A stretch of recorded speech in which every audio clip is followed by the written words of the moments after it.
বছরের পর বছর সমকালীন অভিনেতা অভিনেত্রীদের পেছনে ফেলে কিভাবে প্রাসঙ্গিক থাকতে হয় তা প্রিয়াঙ্কা চোপড়াকে দেখে শেখার মতো। তার সমকালীন অভিনেত্রীদের কেউ বছরে একটি ছবি করেন, কেউ আবার তা করেনও না।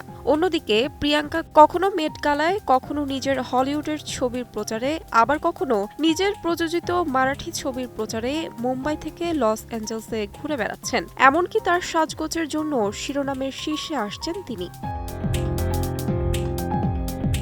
দিন কয়েক আগেই প্রিয়াঙ্কার পরা একটি গাউন নিয়ে প্রশংসা থামছিলই না তার অনুরাগীদের। সেই আলোচনায় অবশ্য দাড়ি পড়েছিল প্রিয়াঙ্কার সৌজন্যেই। সম্প্রতি একটি অনুষ্ঠানে বিশ্বের সবচেয়ে দামি হীরের নেকলেস পরে হাজির হয়ে ভক্তদের চমকে দিয়েছেন তিনি। সেই ছবি নিয়ে ভক্তদের মধ্যে শুরু হয়েছে নানা আলোচনা।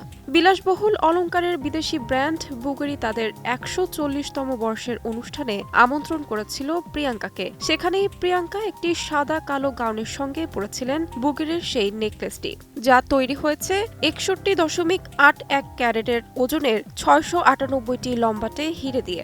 দেখলে মনে হয় হিলহিলে সাপের আঁকাবাঁকা দেহ।